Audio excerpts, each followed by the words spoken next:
There we go. So welcome to Golden Rods and Reels fly tying for March or February 28th. March starts tomorrow. So what I'm going to do is I'm going to put myself here as speaker, spotlight for everyone. So you can see what I'm going to do. So this morning I'm going to tie a Royal Coachman. And just a little bit of history on the Royal Coachman to start with. The original Coachman was a brown wet fly.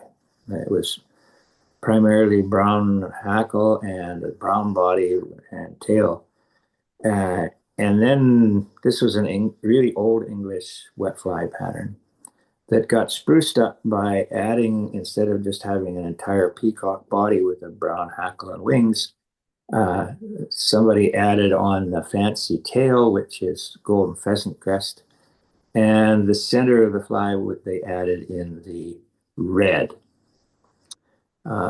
So it morphed a little bit when it finally came into a dry fly, came into North America. So this pattern is almost a couple hundred years old. The basis of the pattern is a couple hundred years old. Originally, the red body portion was tied using Pearsall silk. Now, I don't have Pearsall silk. I do have a sample, but it's a really fine silk. The original Pearsall silk was more like a Floss, but I do have some like that. And the interesting story is it's red, but the original silk that the Royal Coachman was tied with, being Pearsall silk, it would turn slightly brown when it was wet. But the modern versions all use red floss, so it stays red. So just a little interesting background.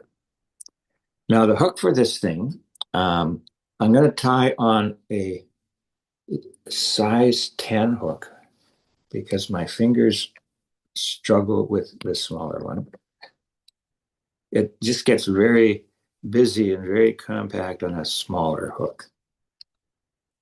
So it's just a standard dry fly hook, size 10, and I better take the barb off. I always debarb before I tie, because if you happen to have a brittle old hook and you break the barb after you tied, you say, curse, curse, curse. So I want to make sure that I've got the barb off first. And put the hook in the vise. And I've got my small jaws in this week to get access to the back of the fly a little better. So the materials for this fly consist of the tail, is golden pheasant crest. That's the back patch that I've got. Comes off the back of a golden pheasant.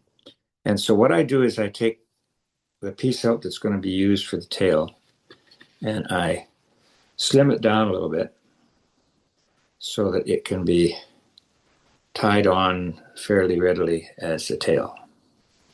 So we'll do that first. So to start that, I've got some 8/0 black thread. I will start at the front of the fly, and I'm going to use my magnifying glass because my eye issues have been bothering me the last little bit. So I'll sight right behind the eye, and I'm going to put a little bit of a base of thread from the eye of the hook all the way down to about a third of the shank length, almost a half. And I'm going to go back over that one quick layer. And the purpose for that thread being done that way is I need a base to put the wings on. And then I'll just light spiral back down to the bend of the hook to put the tail in.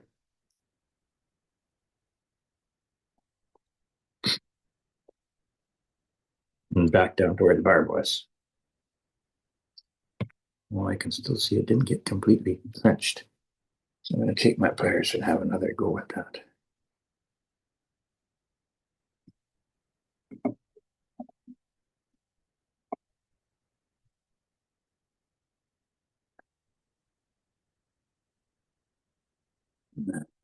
being ornery. There we go. It's down.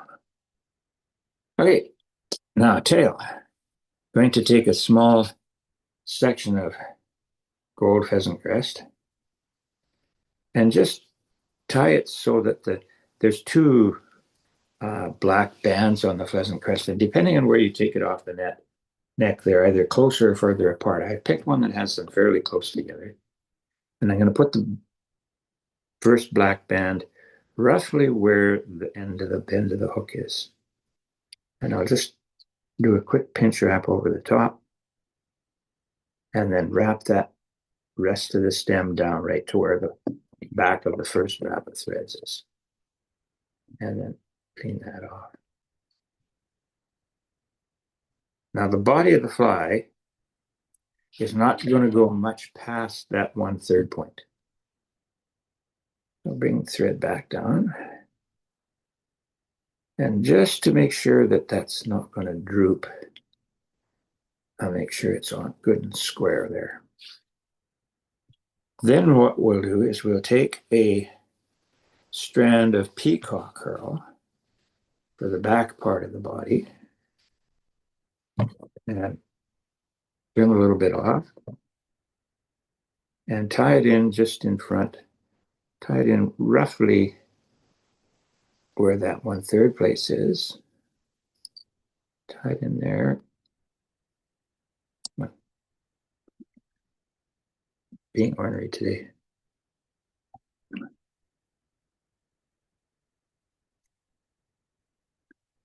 There's another trick I don't know if you guys know. If you try to do a soft loop and the loop falls towards the front of the fly and escapes your material, the trick to that is just let your bobbin hang and spin it counterclockwise a bit. And then when you bring your hoop up, see how the loop now falls towards the rear of the hook? It just makes it a little easier to capture that material on the shank. So take that right back to where it's tied in.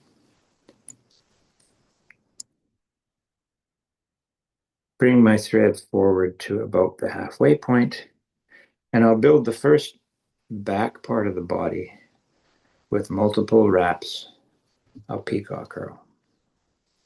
Now, some guys like to do this with the thread wrapped around the Peacock Herl to keep it from coming apart if the fish should get his teeth in there. But I don't typically do that because that's what happens. If you get the thread in the wrong place, it doesn't, it kind of mats everything down, and then it doesn't sit properly when you wrap. So if you stroke this Herl a little bit as you wrap it to get the barbels to stand out, you don't want to mat that down with the thread. All right, so now we get a little bump at the back. Hold that up. I'll bring my thread back down, and I'll tie that off right there.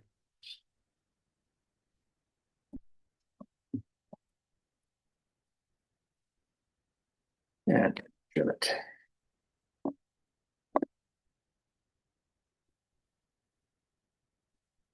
Got it straight. All right, and then I will take my thread up out of the way for the moment, because I've got my red thread that I want to put in here, and I will tie that in right in front of that, in that center section. So this is actually just red thread, floss, not floss. I could say the original version had used floss. Once I've got the thread attached, I can trim the tag off. And then I'm just going to wrap right from that Peacock Herl forward with the red. And I'm going to make not a great long red body. I'm going to make it about the same width along the hook shank as the Peacock Herl is. And I want this to be, if I was using floss, it would be quite a bit thicker in the center. But for this pattern, I'm using red thread, so that it needs about 3 wraps to make a bit of a bulk in the body in the center. So you can see it's a little bit more than double the shank width in the center. And then I'll bring my black thread back down and tie the red down.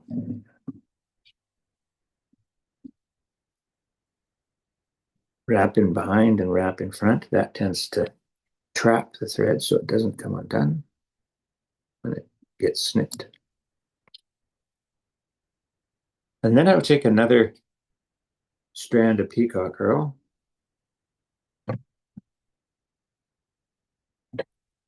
and tie it in. Again, I'm making sure I'm keeping that 1/3 of the hook shank clear in the front. I'll bring that Peacock Herl back to where I've got about the same amount of red as I have of the Peacock Herl at the back. Then bring my thread forward out of the way, and I will make another Peacock Herl bump.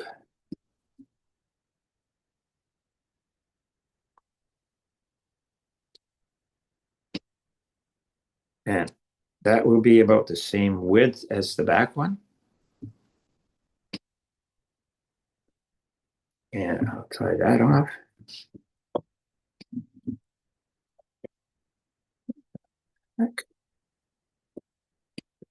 Now we have a nice little body with red in the middle. Now comes the fun part.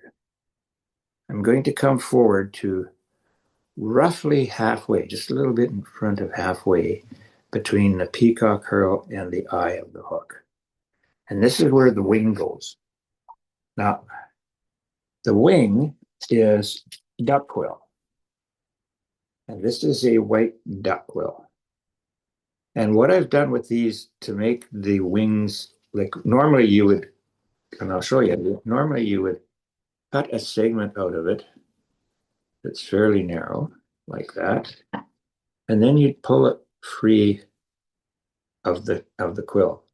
Now, the problem if you don't treat these feathers beforehand is these fibers will split apart and you end up with a very raggedy wing. So what I do is Julia has a product she uses to spray over top of some of her artwork. It's called Letraset Fixative. So what I do is I take these quills out in the back and I spray them down with a couple of coats of fixative, and that helps hold these fibers together. There's 2 feathers that I cut slips off of, one off of each side, and they're opposite curves. So one will curve one way from the base to the front, and the other will curve the other way. So if you put them back to back, I'll show you how that is. You see they curve away from each other. So that's why you cut a slip from each. Now, that's a little bit thick for this fly. So I've cut some ahead of time, one on each side, and I'll pick them up. I've got them laid down on the bench, paired up one side each. And then I'm going to put the curve down on my forefinger, take the other one and put the curve up on my forefinger. So I'm stacking these 2 quills, one on top of each other, with the curves facing out. That causes the wing to split apart at the top when you tie it on. Now the trick with this thing is to get it on the hook shank without it going haywire. So I do this with the tips evened up and curving the correct way and facing the curve faces down. Hold it with my right hand, and what I want is I want the wings to be approximately gap length, maybe a little more than hook gap long from where it goes on the hook. And this is where everything comes to fruition or not. I hold it with my right hand right over the eye of the hook, and with the quill sitting down on top of the hook shank where the thread is there. And I just hold it by the eye.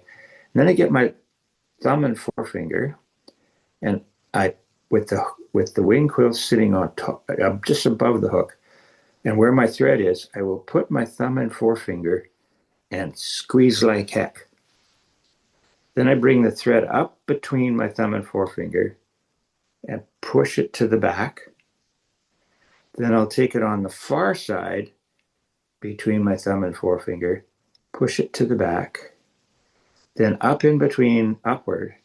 And rather than pulling down, I now get my thread back where I can feel it between my thumb and forefinger, and I will pull it up, good and snug. Then I'll go down the far side and bring it up between again and pull it up. And now I can do a couple of quick wraps. Now there, it turned a little bit. It shouldn't have done that. So I want to make sure that next wrap goes behind the previous one. And I'll make sure everything is sitting on top of the hook shank. And then I will wrap back 2 or 3 wraps. Get my scissors in here, hold it up at an angle, and trim the butts.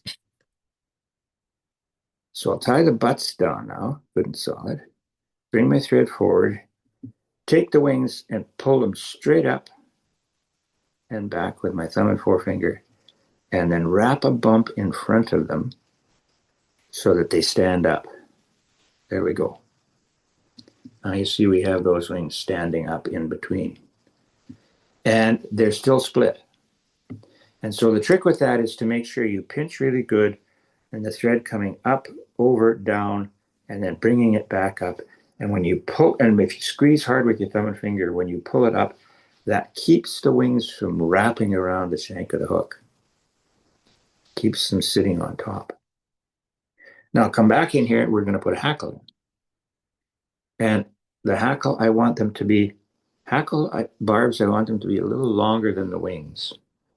And so I've got a few hackles here. I'm just going to tentatively wrap them around the shank so that the hackle is going to be a little taller than the wings. That's a little too short.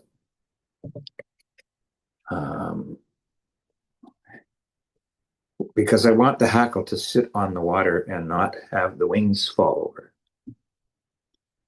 So that's not right. Let's take the bigger one. Okay.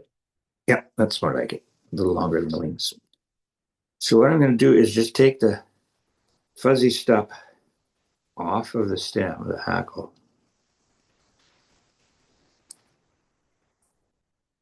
And have a bare exposed stem.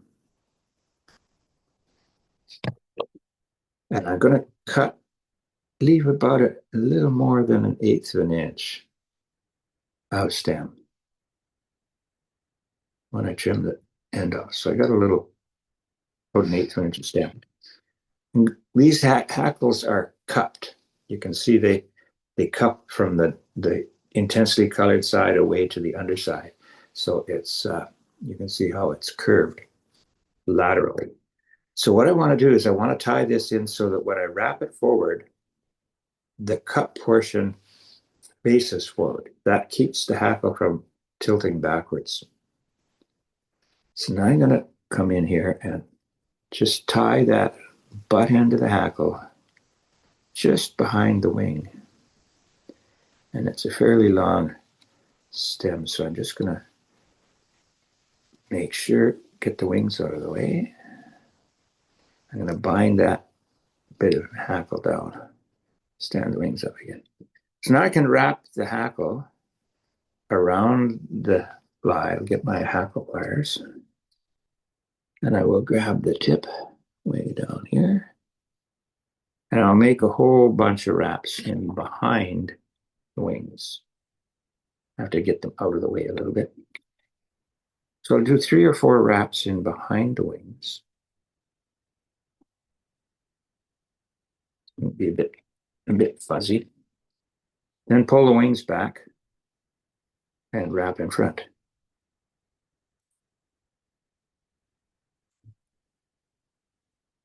And it looks like it could stand one more wrap in behind. So I'm going to cross in behind, get the wings out of the way, and then back underneath and a wrap in front. And then I will lift it up and wrap over top a couple times, pull the hackle back, and use my fingers to kind of stroke them back out of the way, and then wrap in front. Once that's done, I can come in here and just with the edge of my scissors, just very gently trim the stem out. Oh, thumb and 2 forefingers and slide them back so that I expose the eye of the hook. And I will wrap a small head right behind the eye. Get my whip finisher. And fingers aren't working well this morning. And I'll get this up here and just do 2 or 3 wraps right behind the eye of the hook. Now that hackle ended up being a little long, but it's okay. Get in here and tidy it up. There we go.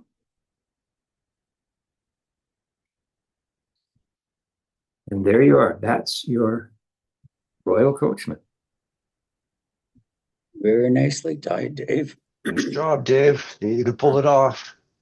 Yeah, all those little tricks. I could probably have made the body a little bit longer to compact the hackle a little more. But that means the trick there is you just need to tie a few. Yeah, well, that's for sure. That's a usual Yeah. repetition. Yeah, so I have some more quill bits sitting on the bench here and a couple more bits that I'll have a go at later today to finish up a couple more. Because I promised a couple of guys a couple of these flies to go with the scratch board art. Oh, yeah. Yeah, right. Both of them. So I think it's Mike and somebody else has one of those. So I'll try and get those tied up. Mm-hmm. So that's it. Now I've tied them on as small as this guy here. That's a number 10. And that particular bat, I managed to get a little better wings on that one. So I have enough material here that I can take some time and sit down and do it with some patience. I've got some more wing quill sections sitting on the bench here, and a couple more pieces. So I'll probably tie them on this smaller hook to see how it goes, because it's a little tighter. I didn't want to do it on the small hook for this morning because your fingers hide everything. Yeah. Small fly. Dave, the Letraset stuff that you said, the spray is like, what is it? Is it like a glue or a? Yeah, it's like a glue. The first place I ever ran into that stuff was, oh God, in about 1974. Because I started my career as an electrical engineer in Calgary, working for a contracting firm. And I wasn't doing any drawing, but I was working with drawings all the time because I was an estimator for the contracting estimator and go-to guy, just to run around doing stuff, just learning the trade.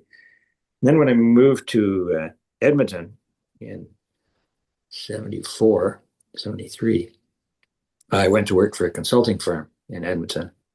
And they used this spray surface because back in those days, a lot of the drawings were done in pencil. Right. And to keep from smudging the pencil, you would spray this Letraset coating on that every once in a while. And it would take the pencil lead, because it was a very fine mist, but it wouldn't smudge after you'd sprayed it. Right. So it's a Letraset spray on coating. Okay. And artists use it to the same if they're doing pencil crayon or Yeah. and stuff, not to keep that stuff from smudging. Particularly Right. when you're ready to sell it, you don't want it getting Yeah. so you go ahead and let me remove the spotlight here. Yeah, so you use Right. Letraset stuff. Yeah, I remember Letraset as being that kind of transfer letters and stuff. Transfer letters, and that was Scrub the them other on. place. That's the other place it was used. They used to use Letraset letters, Yeah. and that you'd stick them on, and then you'd have to put something on top to make them stay there. Yeah. Yeah. Right. So now I need to go to gallery. Yeah. That's when you said Letraset, that kind of rang a bell from the Yep. days gone by. Yeah. Come on. That was the stuff that you'd use on your presentation papers or whatever to Yeah. make it look real professional. Yeah. Now let me see if I can get this thing to. No, I don't want to do that. Have you stopped the recording? That's what I'm going to do. I got to get that, but I can't, for some reason I can't get it. There we go. Record. Stop recording. There we go. Yeah, I've had a couple of bloody OS updates on my iPad in the last little while that have been an absolute royal pain in the patoot. Yeah. It's still showing that it's recording, Dave. Yeah.